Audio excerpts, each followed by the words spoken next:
Hi friends, ఎలా ఉన్నారు? నేను మీ బాలాజీని. అందరూ బాగుండాలని ఎప్పుడూ ఆశిస్తూ ఉంటాను.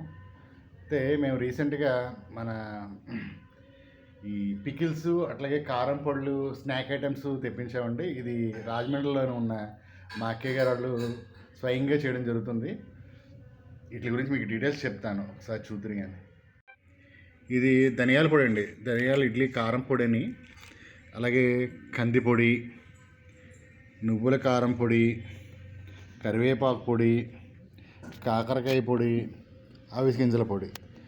వీటిలో వాడే స్పైసెస్ అన్నీ కూడా అండి రెడీమేడ్గా దొరికేటివి వాడట్లేదు. మనోళ్ళే అన్నీ కూడా ఎక్కడ బాగుంటాయో అన్నీ చక్కగా నెతికి దగ్గరుండి అవన్నీ వేయించి ట్రెడిషనల్గా చేస్తున్నారు అనమాట. టేస్ట్ కూడా అలాగే ఉంటుంది, ట్రెడిషనల్గానే ఉంటుంది టేస్ట్. ఒకసారి తిన్నారంటే పదే పదే ఇంకా అదే తినాలనిపిస్తూ ఉంటుంది అనమాట. ఈ పొడులు మనం టిఫిన్స్లోకి అట్లాగే రైస్లోకి కూడా చాలా బాగుంటాయి అన్నమాట.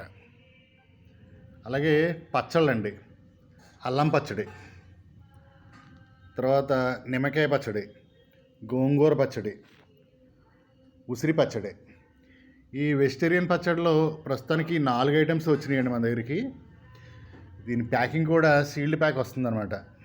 లీకేజ్ అది అవ్వదు, మన ఆయిల్ కూడా బయటికి రాదనమాట. ఈ ప్యాకేజ్లో మనకి బాటిల్ కాస్ట్ కూడా బాగానే పడింది.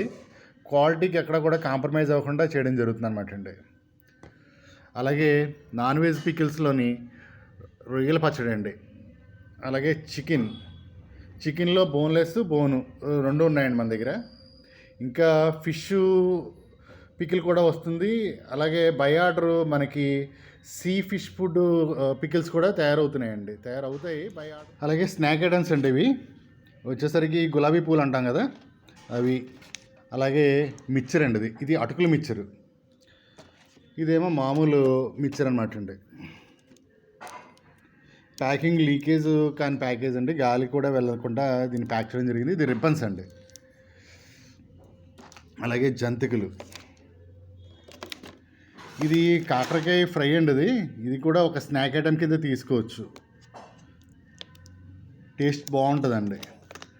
అలాగే పోకుండలు అండి, ఇది నువ్వులతో చేసిన పోకుండలు. అలాగే అరిసెలు, నువ్వులతో చేసిన అరిసెలు. వీటికి వాడిన ఆయిల్ కూడా మనం పల్లి నూనెతో చేయడం జరిగిందండి.